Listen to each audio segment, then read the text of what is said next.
जय हिंद दोस्तों, मैं नितेश कुमार आप सभी का स्वागत करता हूं एसएससी एरिना में।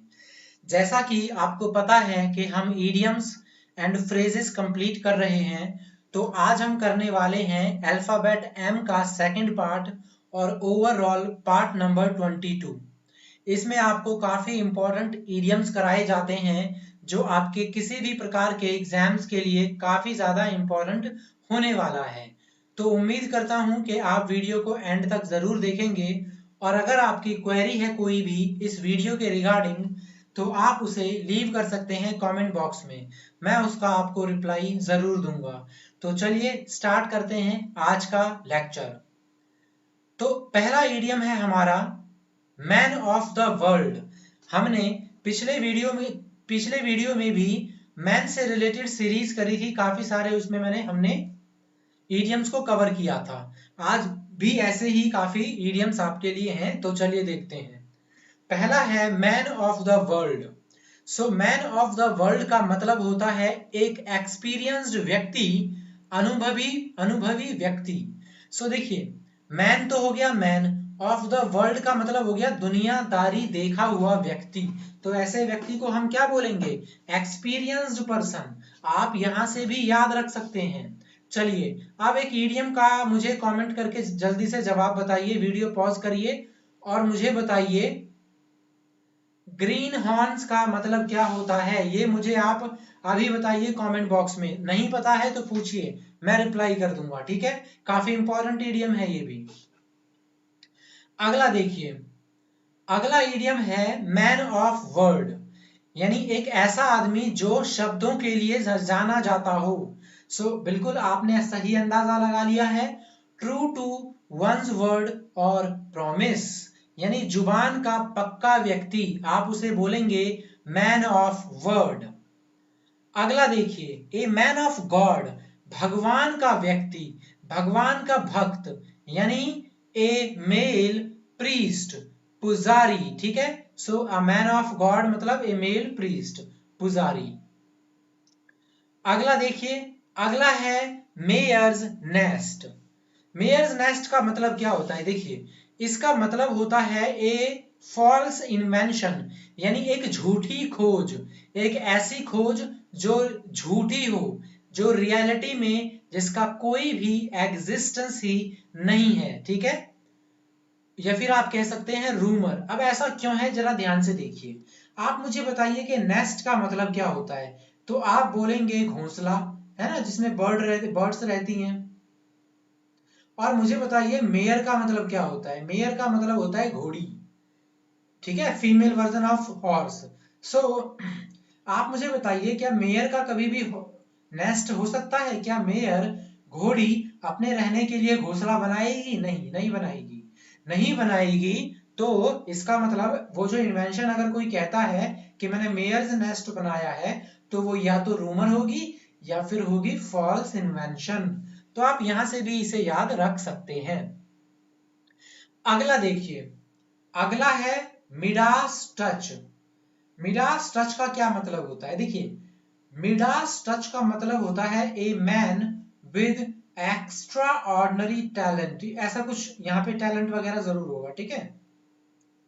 मतलब देखिए, एक ऐसा व्यक्ति जो इतना इस तरीके का हो, जिसका लक इतना अच्छा हो या टैलेंटेड इतना ज्यादा हो कि किसी भी काम में जब वो इंटरेस्ट दिखाए तो उसका मतलब पारस बोलते हैं ना, पारस का पत्थर, छू पारस का पत्थर जिसको टच करता है वो गोल्ड में कन्वर्ट हो जाता है। तो पारस के पत्थर वाले हाथ वाला, या a man with golden stone, जो किसी को भी, जैसे आप देखिए महेंद्र सिंह धोनी, एम एस धोनी, इनको क्रिकेट में एक Midas touch kind of person कहा जाता था कि वो जो भी फैसला लेते थे वो सोना बन जाता था, वो सक्सेसफुल हो जाता था। तो उसे कहते हैं मिडास टच, ठीक है।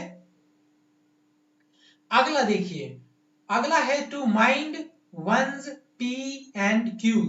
हालांकि इसका जो मीनिंग है वो आपको देखने में समझ में ऐसा नहीं लगेगा जो इसका मीनिंग है। इसका मतलब होता है शिष्टाचार का पूरा ध्यान रखना, taking care of behaviour properly, to behave in a proper manner, to mind ध्यान रखना अपने पीस का और क्यूज का, यानी कि हर चीज का पूरा ध्यान रखना। ये भी इंपॉर्टेंट है दोस्तों, ये आपको कंफ्यूज कर सकता है एग्जाम में ऑप्शन एलिमिनेशन के टाइम, तो प्लीज आप इसे ध्यान से जरूर करिएगा। अगला देखिए, अगला है मीन्स मैटर्स। मीन्स मैटर्स का मतलब होता है टू मॉडरेट और रीस्ट्रेन वंस लैंग्वेज। इसका मतलब है कि अपनी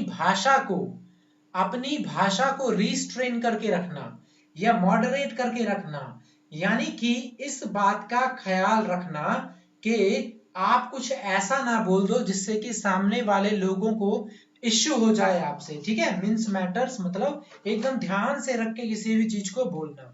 देखिए वैसे मीन्स का मतलब होता है कीमा बनाना, किसी भी चीज को छोटे छोटे टुकड़ों में करना बारीकी से ध्यान पूर्वक, ठीक है। तो आप वहीं से अंदाजा लगा सकते हैं, बिल्कुल बारीक तरीके से ध्यान से किसी भी बात को बोलना। अगला इडियम है हमारा मिस द बीट। ये काफी इजी है, आप तो समझ भी चुके होंगे अब तक। मिस द बीट का मतलब हो गया टू लॉस एन अपॉर्चुनिटी, अवसर खो देना, ठीक है। मिस द बीट, आपने बीट को मिस कर दिया है। चलिए आगे देखते हैं। मदर विट, ये काफी अच्छा इडियम है, इंपॉर्टेंट भी है। मदर विट का मतलब होता है कॉमन सेंस, कॉमन नॉलेज, आम जानकारी। देखिए कई चीजें ऐसी होती हैं जो आम जानकारी होती हैं परंतु हमें नहीं पता होता, परंतु किसे पता होता है, हमारी मदर को। वो आकर के हमें सारी चीजें काफी आसानी से समझा देती हैं। तो वहीं से याद रखिए मदर विट का मतलब हो गया कॉमन नॉलेज, आम जानकारी या कॉमन सेंस, ठीक है। अगला इडियम देखिए हमारा, ये है move heaven and earth. Move heaven and earth का मतलब हो गया टू ट्राई वंस बेस्ट, आकाश पाताल एक करना, अपना मैक्सिमम एफर्ट देना। आप कुछ भी समझ सकते हैं, ठीक है। अपना मैक्सिमम एफर्ट देना मतलब हो गया कि एक तरीके से आपने मतलब आकाश पाताल एक कर दिया, मूव हेवन एंड अर्थ। तो ये सुना भी होगा हमने, कई बार हिंदी में यूज भी किया होगा कि पूरा आकाश पाताल एक कर देना, लेकिन एसएससी का पूरा सिलेबस बहुत अच्छे से कवर करना, ठीक है।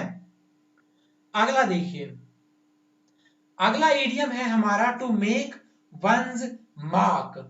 देखिए मार्क का मतलब यहाँ पे क्या हो गया, मार्क का मतलब हो गया जैसे कि कोई भी निशान छोड़ना, निशान मतलब अपनी पहचान छोड़ देना।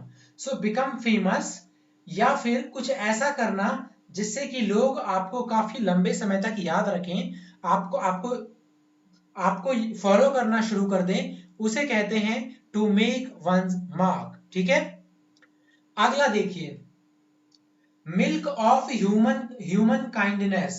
So milk of human kindness का मतलब होता है गुड फीलिंग टुवर्ड अदर्स, मानवता से भरा हृदय। मानवता से भरा हृदय मतलब हो जाएगा आपका मिल्क ऑफ ह्यूमन काइंडनेस। जैसे इसको ऐसे भी बोलते हैं आप, हार्ट ऑफ ह्यूमन काइंडनेस।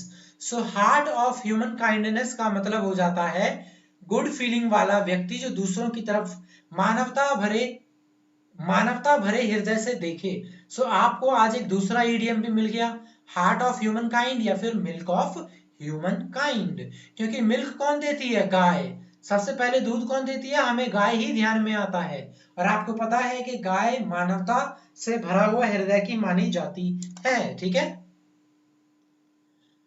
अगला इडियम देखिए, अगला इडियम है हमारा मेड ऑफ मनी। मतलब कोई ऐसी चीज जो पैसे से बनी हो, मतलब बहुत ज्यादा धनी हो, ठीक है। याद रखिएगा इसे। अगला देखिए, अगला है मैन ऑफ स्ट्रीट या man in street, man of street या मैन इन द स्ट्रीट। सो गली का आदमी, उसे बोलते हैं ऑर्डिनरी एवरेज पर्सन। देखिए पहले के जमाने में जो क्लासेस थी, लोग थे, वो बटे होते थे। एक होते थे जो घर में रहते हैं परिवार के साथ, एक होते हैं जो अपने हवेली में रहते हैं, और फिर कुछ होते थे जो गलियों में भटकते थे इधर उधर, उन्हें कहा जाता था काफी ज्यादा निचले दर्जे का व्यक्ति, आज कहा जाता है साधारण व्यक्ति। तो आप वहां से भी याद कर सकते हैं। हो सकता है दोस्तों मैं थोड़ी इधर उधर की बातें कर देता हूं, मगर मेरे कहने का मेन टारगेट यही होता है कि आप उसे याद रख पाए। ठीक है, अगला देखिए, अगला है मेक, हेड और टेल। सो मेक का मतलब क्या होता है? मेक का मतलब होता है बनाना किसी भी चीज को। सो बनाना मतलब किसी चीज को बनाने का मतलब ये हो गया कि आप समझ रहे हैं उस चीज को पूरी अच्छी तरीके से। अगर आप किसी चीज को समझेंगे नहीं तो आप बना कैसे पाएंगे? अगर आप इडियम्स को ट्रिक से समझेंगे नहीं तो याद कैसे रख पाएंगे? सो अंडरस्टैंड, मेक, हेड और टेल, यानी हेड हर चीज को दोनों तरीके से समझना, हेड साइड से भी और टेल साइड से भी। अगला इडियम देखिए हमारा, अगला इडियम है मीट वंस वाटरलू। सो इसका मतलब होता है कि मेक वंस फील टेरिबल या हॉरिफाइड, खुद को टेरिबल महसूस करवाना या हॉरिफाइड महसूस करवाना। यह इसका मतलब ये भी होता है अपनी पराजय से मिलना, मीट योर फाइनल डिफीट। ठीक है, मैं आपको याद करवा देता हूं ये। आपने एक वॉरियर का नाम सुना होगा, नेपोलियन। आपने नेपोलियन का नाम सुना होगा, जैसे हिस्ट्री में पढ़ा होगा। भारत का नेपोलियन किसे कहते हैं? उसका आंसर होता है समुद्रगुप्त। तो उसी तरीके से एक नेपोलियन फाइटर था जो जिंदगी में कभी हारा ही नहीं था। वो इतना तगड़ा फाइटर था कि आल्प्स आल्प्स आल्प्स की जो पर्वतें हैं यूरोप में, काफी ऊंची पर्वतें हैं, इस पूरे पर्वत को अपने सैनिकों से पार करवा दिया था, ये कहते हुए कि बस थोड़ा सा और, थोड़ा सा और इतना मोटिवेट कर दिया था कि मतलब वो कभी हारता ही नहीं था। लास्ट टाइम उसकी जो लास्ट बैटल थी वो हुई थी वाटरलू में। आप हिस्ट्री में हो सकता है वर्ल्ड वर्ल्ड वर्ल्ड हिस्ट्री में पढ़े भी, बैटल ऑफ वाटरलू। इसमें देखेंगे कि आप देखेंगे कि नेपोलियन हार गया था और नेपोलियन की ये आखिरी और पहली डिफीट थी, फाइनल डिफीट। सो वहीं से ये इडियम बन गया कि जो कहीं भी नहीं हारता वो वाटरलू में आकर जरूर हार जाता है। सो मीट योर वाटरलू का मतलब हो गया मीट योर फाइनल डिफीट। तो उम्मीद है कि ये वाला आपको याद हो गया हो। आगे देखिए, अगला इडियम है much cry and little wool.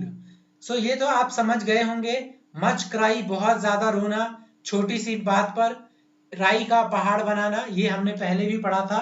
Make mountain of a मोल हिल, तो मोल हिल तो उसका मतलब भी था राई का पहाड़ बनाना। मच क्राई बहुत ज्यादा रोना लिटिल वूल पे बिना किसी बात का। ठीक है, तो दोस्तों अल्फाबेट एम अब पूरी तरीके से कंप्लीट हो चुका है और पार्ट टोटल हमने 22 करवा दिए हैं। इसके बाद जितने भी बचे हुए हैं N O P Q till Z हम पूरा इडियम कवर करने वाले हैं। आप इसे देख करके अपने एसएससी के नोट्स बना सकते हैं, एसएससी की प्रिपरेशन कर सकते हैं। उम्मीद करता हूं कि आपको वीडियो अच्छा लगा हो। अच्छा लगा तो लाइक करिए, सब्सक्राइब करिए। कोई कोई रिजनमेंट है तो आप उसे कमेंट बॉक्स में मुझे बताइए। और ये मिलते हैं आपसे अगले वीडियो में, अगले ईडियम फ्रेजेस के वीडियो के साथ। तो आज के लिए जय हिंद, जय भारत।